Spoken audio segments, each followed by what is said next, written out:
J'entends le tic-tac de la montre. Le temps n'entend personne. Voilà. C'est comme ça que commence le document qu'on va analyser aujourd'hui. C'est direct. Ah oui, c'est direct, c'est brutal même. Et ça donne tout de suite le ton pour tout le reste. La source, c'est un texte assez court, on dirait presque un cri en fait. Il s'intitule « Arrête de perdre ton temps ». Et franchement, ce n'est pas un guide de productivité comme on en voit partout, hein. C'est un véritable manifeste contre l'attente. Un appel à l'action presque viscéral. C'est exactement ça. En lisant, on sent tout de suite qu'on n'est pas dans le conseil habituel de comment bien gérer son agenda. Non, pas du tout. On est face à une philosophie de vie, assez radicale d'ailleurs.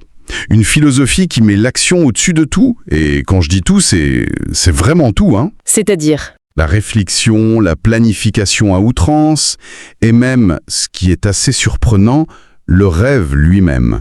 C'est ça qui m'a interpellée. Ça semble aller complètement à contre-courant de tellement de choses qu'on entend d'habitude. Notre but aujourd'hui, c'est un peu de démonter cette mécanique, de comprendre la psychologie de l'urgence qu'il nous propose. Oui. Et de voir en quoi ce message, malgré sa brutalité, peut nous bousculer positivement. Par où est-ce qu'on commence pour attaquer un texte aussi dense ? Je crois qu'il faut commencer par sa fondation, l'émotion qu'il cherche à provoquer chez la personne qui le lit. D'accord. Et cette émotion, c'est la peur. Mais attention, pas n'importe laquelle. Le texte veut nous faire changer de peur. Il ne s'agit pas de la peur de l'échec, mais de celle bien plus insidieuse, de l'immobilité. Ah, intéressant. Une fois qu'on a saisi ça, on peut voir comment il transforme cette peur en un plan d'action très concret. Et après, on pourra aborder son idée la plus étrange et la plus profonde, cette injonction à mourir vide. D'accord. Alors, parlons de cette peur. Le texte dit clairement « Je veux que tu sois terrifié à l'idée de rester sur la touche et de ne rien faire ». Oui. Mais honnêtement, pour la plupart des gens, la peur de se lancer et de se planter, d'avoir l'air ridicule, elle n'est pas infiniment plus forte. Le texte a l'air d'ignorer un peu cette réalité ? C'est une excellente question. Et je pense que l'auteur ne l'ignore pas. Il tente de la supplanter par une autre. Une peur qu'il juge plus légitime, en quelque sorte. D'accord. Il essaie de nous faire comprendre que l'échec public, c'est un événement ponctuel. Souvent, on s'en remet. Alors que le vrai drame, le vrai cauchemar, comme il l'appelle, il est silencieux et il est privé. C'est ce moment où tu te réveilles, comme il le dit, dans 6 jours, ou 6 semaines, ou 6 ans, et là tu constates que tu n'as fait aucun progrès. Oui, ça c'est terrible. C'est une angoisse interne, ça, le regret de ne pas avoir essayé. Et ça, c'est bien plus corrosif sur le long terme que la honte d'un échec. Vu comme ça, c'est une sorte de recalibrage de nos angoisses.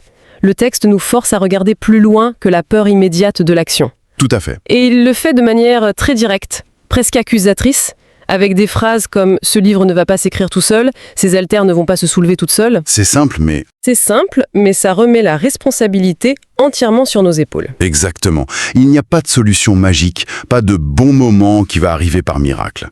Et c'est là qu'il s'attaque à toutes nos stratégies d'évitement. Le texte dresse une longue liste d'interdictions. Une litanie de choses à ne plus faire. Oui, j'ai vu ça. N'attends plus, ne pense plus, ne planifie plus, ne reste plus les bras ballants, ne t'invente plus d'excuses. Chaque interdiction, en fait, vise une de nos excuses préférées pour ne pas commencer.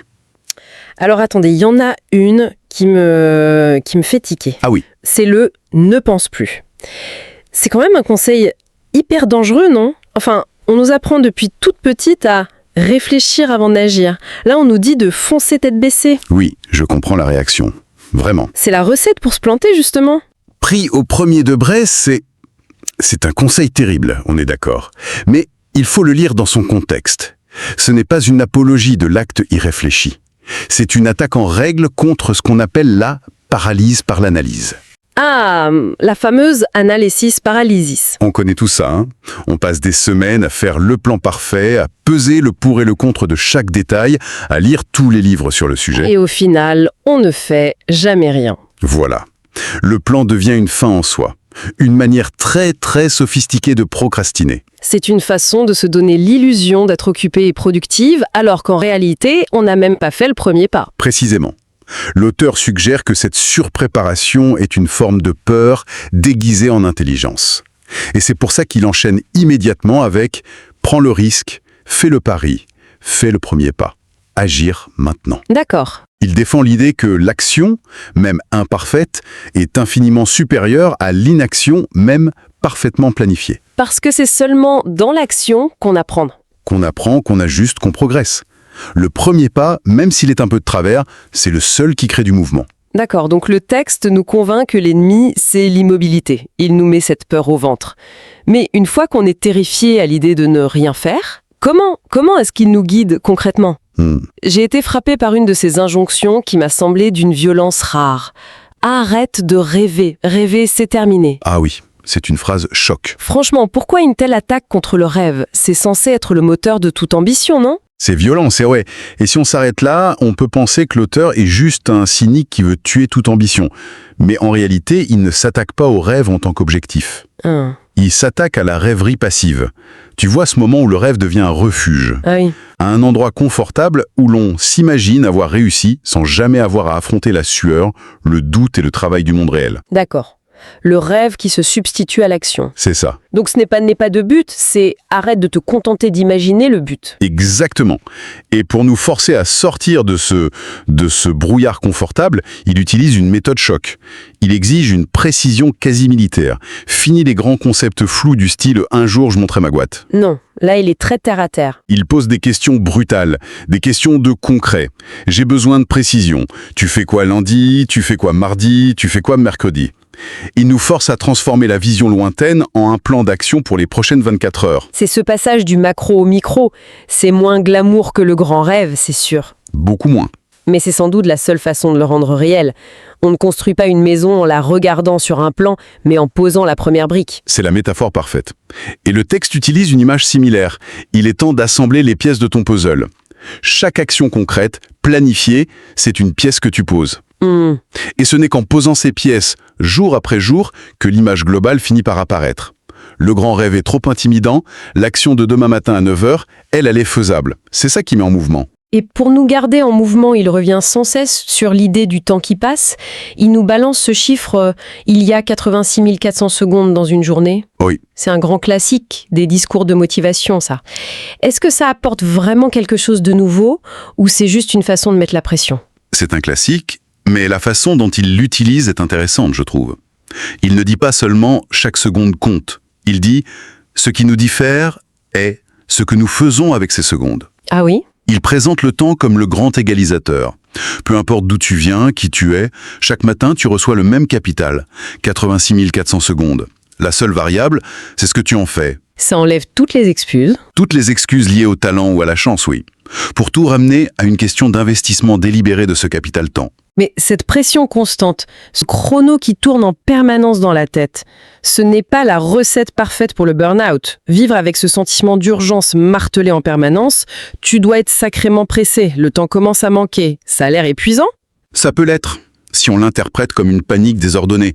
Mais dans la logique du texte, ce n'est pas ça. Ce n'est pas court dans tous les sens. Non. C'est plutôt un appel à un état de conscience aigu de notre finitude. L'idée, c'est que la conscience que le jeu a une fin, elle n'est pas là pour angoisser. Elle est là pour donner de la valeur à chaque coup que l'on joue. D'accord, pour donner du poids à chaque décision. C'est ce qui nous pousse à faire un effort conscient, délibéré et déterminé. L'urgence ici n'est pas l'ennemi de la réflexion, elle est le carburant de l'action intentionnelle. Elle nous force à choisir ce qui est vraiment important, quoi. D'accord, donc on est censé être dans l'urgence, planifier chaque jour méticuleusement, mais vers quoi ? Quel est le but final de toute cette agitation ? Et c'est là que le texte m'a complètement prise par surprise. Ah oui ? Il nous propose un objectif de vie qui, à première vue, m'a paru incroyablement déprimant. Il dit qu'il faut mourir vide. On arrive au cœur de sa philosophie. Et c'est, je suis d'accord, le point le plus contre-intuitif. Il part d'une idée connue, vivre comme si chaque jour était le dernier, mais il la pousse jusqu'à une conclusion que, franchement, personne n'attend. Cette phrase, « Quand tu mourras, je ne veux pas qu'il te reste un seul rêve. Je veux que tu sois vide. » C'est un choc. Oui. Le mot vide est chargé de négativité. Le vide, c'est le manque, le néant. Exactement. Ma première réaction, ça a été de me dire « Super, le but de la vie, c'est de finir complètement épuisé, sans plus rien en soi, comme une coquille vide. » C'est une vision assez sombre. Je comprends tout à fait cette première lecture. Aidez-moi à comprendre comment ça peut être un objectif positif. En fait, Le texte retourne complètement le sens du mot vide. Il ne s'agit pas d'un vide par épuisement, mais d'un vide par transmission. Il faut le comprendre comme l'absence de potentiel gaspillé. Ah, Il donne des exemples très clairs juste après. Chaque musique que tu étais censé écrire, chaque livre que tu étais censé écrire, je veux que tu sortes tout de ton corps. Mourir vide, ça veut dire mourir en ayant tout donné. ah, d'accord. Donc ce n'est pas être vidé de son énergie, mais avoir vidé son stock d'idées, de créations, de projets. C'est ça. C'est moins une question de burn-out que Générosité totale. de ne rien garder pour soi. C'est précisément ça. C'est l'idée de ne pas arriver à la fin de sa vie avec des « si seulement j'avais ». C'est avoir partagé avec le monde tout ce qu'on avait à offrir. Mourir vide, ça signifie que tout ce qui était en vous a été exprimé, créé, transmis. C'est l'antithèse de la rétention, de la peur de montrer son travail. Exactement. De l'idée de « le faire plus tard ». C'est un acte de générosité radicale envers le monde et envers soi-même, parce qu'il n'y a plus de place pour le regret. Et ce qui justifie ce don total, c'est, encore et toujours, cette conscience de la finitude. Il le rappelle juste après, on n'a qu'une seule chance pour vivre, cette chose qu'on appelle la vie. C'est la clé de voûte de tout le système. C'est parce que le ticket est unique qu'il faut jouer la partie à fond. S'il y avait une deuxième chance, on pourrait se permettre d'attendre, de garder des projets sous le coude. Mais là, non. Chaque jour est une perte irréparable s'il n'est pas utilisé. Et ça nous mène à son appel final, qui est d'une intensité quasi physique. Oui, la fin du texte est vraiment poignante. Donne tout ce que t'as en toi, chaque jour, chaque once d'énergie, chaque goutte de sueur, chaque goutte de sang, jusqu'à ton dernier souffle. On est très loin du petit conseil pour mieux organiser ses emails, là. On est carrément ailleurs. C'est une vision de la vie comme un engagement total, presque sacrificiel. C'est un appel à vivre de manière exhaustive. Et la toute dernière phrase, « Et ne laisse pas un autre jour passer et finir gâché », elle nous ramène au point de départ. La terreur de la stagnation. La boucle est bouclée. Chaque jour est une nouvelle bataille contre ce cauchemar de l'immobilité. Donc, si je résume un peu ce qu'on a exploré, le texte opère un triple mouvement. D'abord, il change notre peur. On passe de la peur de l'échec à la terreur de la stagnation. C'est ça. Ensuite, il canalise cette terreur en un besoin d'action immédiate, concrète et planifiée au jour le jour. Et enfin, il donne un but à tout ça. L'idéal d'une vie où l'on a tout exprimé, où l'on meurt vide de regrets et de potentiel inexploité. C'est une excellente synthèse. Ça me semble être une philosophie puissante, mais aussi incroyablement exigeante, presque inhumaine par moments. Et votre remarque sur le côté inhumain est cruciale. Personne ne peut vivre chaque seconde de sa vie à ce niveau d'intensité et de productivité. Ce serait la folie. On est d'accord. Je pense que la vraie valeur de ce texte n'est pas de le prendre comme un manuel à suivre à la lettre. C'est plutôt un électrochoc. Un outil pour nous sortir de notre léthargie, de cette tendance qu'on a tous à attendre que les conditions soient parfaites. Donc c'est moins un mode de vie qu'un reset mental. Un rappel à l'ordre quand on se sent glissé dans la procrastination. Exactement. Le message central, c'est de passer d'une logique d'attente à une logique d'initiative. D'accepter que l'action précède la clarté, et non l'inverse. C'est un manifeste pour celles et ceux qui veulent arrêter d'être spectateurs de leur propre vie et en devenir les artisans. Même des artisans maladroits, seconde après seconde. C'est puissant, mais ça me laisse avec une question. Le fait que ce soit si exigeant, si intense, Continuez. eh bien, ça soulève une dernière interrogation. Ce texte est un hymne magnifique à l'action, à la production, au faire. Il nous pousse avec une force admirable à ne laisser aucun jour finir gâché. Oui, Mais dans cette quête pour vider notre potentiel, pour transformer chaque seconde en action productive, quelle place reste-t-il pour le silence, pour la contemplation, pour l'ennui qui parfois est si créatif, ou simplement pour le fait d'être, sans forcément produire quelque chose? Une vie sans aucun temps considérée comme perdue.